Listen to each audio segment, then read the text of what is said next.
आप सभी भाई-बहनों का सर्व कल्याण वृक्ष की प्रश्नोत्तर ज्ञान कक्षा में एक बार फिर स्वागत है। आज की चर्चा में एक प्रश्न कि संसारी मनुष्य, राजसी मनुष्य अपने जीवन में कहीं-कहीं सत्संग करता हुआ, कर्मकांड करता हुआ दिखाई देता है, लेकिन वो कहीं पहुँचता नहीं है। ऐसे ही कुछ शब्द हमने किसी वीडियो में कहे होंगे। उनसे ही संबंधित स्थितियों पर एक प्रश्न पूछा गया है। देखिए, संसार में आपकी हमारी लगभग स्थितियाँ राजसी राजसी मनुष्य ब्रह्म मुहूर्त में उठता नहीं। अगर उठता भी है तो वो स्थूल शरीर को स्वस्थ रखने के दृष्टिकोण से उठता है। सूक्ष्म शरीर, कारण शरीर को शुद्ध करने के दृष्टिकोण से वो ब्रह्म मुहूर्त में उठता नहीं। क्योंकि जब तक राजसी मनुष्य सात्विक बनता नहीं है, और सात्विक बनने का मनुष्य योनि में ही एकमात्र अवसर है। इस अवसर का लाभ उठाने के लिए आपको हमें सत्संग श्रद्धा पूर्वक करना है, कर्मकांड ज्ञान पूर्वक करने हैं। आज देखिए, सत्संग होते हुए मात्र दिखाई देते हैं बेमन से। हालांकि शास्त्रों में देखिए, बेमन से किए गए सत्संग की कोई निंदा नहीं है। क्योंकि आरंभिक स्तर पर राजसी मनुष्यों का सत्संग बेमन से ही होता है। जैसे कि बच्चे आरंभिक स्तर पर, जैसे प्ले स्कूल में बच्चे रोते धोते ही जाते हैं, लेकिन धीरे धीरे जब अगली कक्षाओं में बढ़ते हैं तो उनका रोना धोना बंद हो जाता है। इसी तरह जब आप निरंतर सत्संग करते हो तो फिर श्रद्धा जमने लगती है, आने लगती है, एक विशेष सात्विक स्थिति बनने लगती है। जब सात्विक स्थिति मजबूत बनती है, तब मनुष्य ब्रह्म मुहूर्त में उठने की एक स्थिति से अपने आप को एक उठाने की स्थिति में अपने आप को स्थित करता है। यानी कि मन बुद्धि के स्तर पर अब उसके विचार अच्छे बने, कार्य शरीर के स्तर पर उसके शुभ संस्कार बने। ऐसी प्रवृत्ति जगने पे ही उसका ब्रह्म मुहूर्त में उठना एक सार्थक माना जाता है। इसी दृष्टिकोण से हमने देखिए राजसी मनुष्यों को क्या कहा कि वो कहीं पहुंचते नहीं। यानी कि वो सत्संग, कर्मकांड ये सब स्थितियों को हल्केपन में करते हैं, बेमन से करते हैं। क्योंकि कर्मकांड होते हुए तो दिखाई देते हैं। आजकल तो देखिए मौसमों का, जैसे कहते हैं ना, वर्षा ऋतु आती है तो मानसून सा आ जाता है। इस बार तो मानसून भी देखिए बहुत ही कुछ बिगड़ा हुआ सा ही आया। आपने विभिन्न प्रकार की नदियों का उफान देखा ही है। देखिए, संसार में जब आपकी सात्विक स्थितियाँ मजबूत होंगी, और सात्विक स्थितियाँ मजबूत करने का ही मनुष्य योनि आपको में एक अवसर रूप में मिला है। इस अवसर का लाभ उठाना ही चाहिए। मनुष्य राजसी स्थितियों में ही जब-जब अवसर मिलते हैं, उन अवसरों का लाभ उठाता है।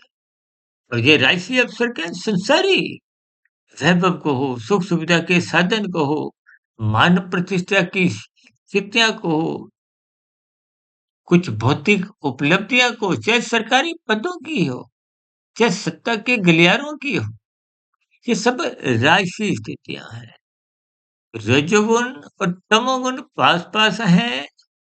तमोगुण और रजोगुण दोनों की दूरी किससे है? सतोगुण से। जब रजोगुण और तमोगुण आपको में सतोगुण से ही दूर करती है, तो इसका अभिप्राय क्या है? कि आप अपना सतोगुण बढ़ाना ही नहीं चाहते। जब तक सतोगुण बढ़ता नहीं है, तो फिर कर्म योग, ज्ञान योग, भक्ति योग, ये साधना की स्थितियाँ तो बहुत दूर की स्थितियाँ हैं। देखिए, इन सभी स्थितियों को अन्यथा में ना लेते हुए गंभीरतापूर्वक इन पर आपको में चिंतन करना है। स्वयं भगवान श्री कृष्ण जी ने इन गुणों की स्थितियों को एक गुणतम ज्ञान कहा। इसी गुणतम ज्ञान को हम रहस्यमय स्थितियाँ का एक नाम देते हैं, क्योंकि गुणों को आप जितना गहरे तल पर समझोगे, गुणों का ज्ञान परिपक्व होने से ही आप और हम अपने स्थूल शरीर, सूक्ष्म शरीर, कारण शरीर, देखिए कारण शरीर को ही आपने शुद्ध करना है। कारण शरीर का ही प्रभाव आत्मा पे पड़ता है। आत्मा का संबंध परमात्मा से है। देखिए स्थितियाँ सरल होते हुए भी कभी-कभी जब समझ नहीं आती, तो कुछ गंभीर लगती है।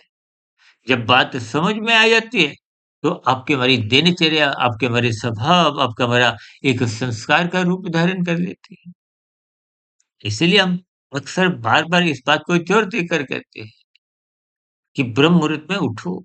शास्त्र तो यहाँ तक कहते हैं जो मनुष्य सत्संग नहीं करता, उसके जीवन में पशु वृत्तियाँ पनपने लगती हैं। आज पनपते-पनपते ये पशु वृत्तियाँ नाचती हुई नज़र आ रही हैं। आज 24/7 विषय भोगों की आसक्ति बढ़ती जा रही है। इसीलिए हमने कुछ ऐसे शब्द इस्तेमाल किए कि रजोगुणी मनुष्य कहीं भी पहुँचता नहीं है। कहीं का अभिप्राय देखिए संसारी स्थितियों में भी वो कहीं पहुँचता नहीं है। पहुँचने का अभिप्राय भले ही पहुँच जाता है लेकिन संतोष नहीं होता, तृप्ति नहीं होती। सिकंदर ने तो मरने से पहले यहाँ तक स्वीकार किया, जिन्होंने आता संसार पर विजय प्राप्त की। फिर तो उन्होंने अपने अनुयायियों को बोला कि मेरे दोनों हाथ खाली दिखा दो। देखिए मृत्यु के समय इन स्थितियों का एहसास होना अच्छी बात है, लेकिन उस समय विशेष में एहसास होने के बावजूद भी कहीं कुछ स्थितियों में निखार, सुधार आ नहीं पाता। सर हम उदाहरण में कहते हैं ना, जैसे परीक्षा में आपने 2 घंटे 55, 57, 58 मिनट बिता दिए।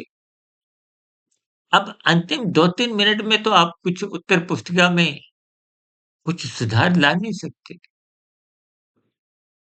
इन स्थितियों को दृढ़तापूर्वक लेना चाहिए।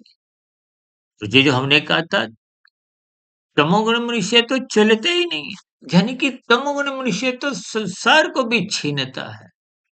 उसमें तो राजसी प्रवृत्ति भी नहीं है कि वो कर्म करे, विहित कर्म करे, कानून का पालन करे। अब तामसिक मनुष्य तो देखिए निंदक कार्य करता है, कानून का उल्लंघन करता है, शास्त्र विरुद्ध पाप कर्म करता है, छीना-झपटी करता है। इसके फलस्वरूप उसका कर्माशय बिगड़ता है। यानी कि तामसिक मनुष्य तो सत्संग के मार्ग पर चलता ही नहीं। इन सभी स्थितियों को आपने तर्कपूर्वक, ज्ञानपूर्वक समझना है। अपने मिले हुए जीवन का सदुपयोग करें। ब्रह्म मुहूर्त में उठें। ब्रह्म मुहूर्त में उठने मात्र से जैसी-जैसी सात्विक स्थितियाँ मजबूत होंगी, तो जिन कर्मों को आप पहले सकाम भाव से परोपकार के कर रहे थे, उनमें भी निष्कामता आ जाएगी। क्योंकि परोपकार के कार्य भी देखिए, भले ही एक सात्विक निवेश है, आपको ही लौटकर संसार मिलता है, लेकिन संसार को भोगने में कोई समझदारी नहीं, क्योंकि भोग जितने भी हैं, ये अंतोगत्वा पश्चाताप पे ही समाप्त होते हैं। वो इसलिए क्योंकि मिला हुआ जीवन तो राजसी स्थितियों का नहीं, सात्विक स्थितियों को निखारने का है और हम राजसी स्थितियों में ही यानी कि संग्रह वृत्ति, पदार्थों का संग्रह, पदार्थों को भोगना, बस यही प्रवृत्तियाँ तो देखिए संसार से जुड़ती हैं। यानी कि संसार को भले ही आप धर्मानुसार भी भोगो, तो वो भी आपका हमारा एक समय की बर्बादी है। क्योंकि जिस समय विशेष में आपको साधना आरंभ करनी है या साधना करने की एक आधार तैयार करना है, उस धर्म की स्थिति को मजबूत करना है, उस समय विशेष का आपने सदुपयोग ना करते हुए राजसी स्थितियों में, वो भी मात्र एक प्रकार का दुरुपयोग ही है। देखिए स्थितियों को सफेद दृष्टिकोण से समझना चाहिए, भले ही तमोगुण की तो निंदा है, इसलिए शास्त्र कहते हैं रजोगुण की उपेक्षा करो। प्रशंसा केवल सत्वगुण के लिए कहा गया है। इसलिए जीवन में सत्वगुण की प्रशंसा करें, सात्विक बने, ब्रह्म मुहूर्त में उठें, ताकि शास्त्रों का ज्ञान विज्ञान जो सूक्ष्म स्तर पर है वो आपको में समझ में आ जाए कि साधना आरंभ हो। साधना आरंभ होने से ही कर्म योग, ज्ञान योग, भक्ति योग की स्थितियाँ, ये मायातीत की स्थितियाँ, मोक्ष की स्थितियाँ, यानी कि कम से कम मिले हुए जीवन में मरने के बाद पुनः मनुष्य योनि की प्राप्ति का अवसर सुनिश्चित समझा जाता है, क्योंकि साधना आरंभ होगी। यदि साधना आरंभ ही नहीं हो, तो कर्मों के आधार पे अगली योनि का निर्धारण होता है। इन सभी स्थितियों को तर्कपूर्वक, ज्ञानपूर्वक समझिए, यथासंभव अपने जीवन में सात्विकता बढ़ाएँ। इन्हीं शुभकामनाओं के साथ आज की चर्चा विशेष को यहीं विश्राम देते हैं। कल सुबह ब्रह्म मुहूर्त ज्ञान उपदेश कक्षा में फिर किसी नए विषय के साथ मुलाकात करेंगे। तब तक आप अपने आध्यात्मिक मित्र सुधीर भाटिया फकीर को इजाज़त दें। वीडियो विशेष को सुनने के लिए आप सभी भाई-बहनों को बहुत-बहुत धन्यवाद।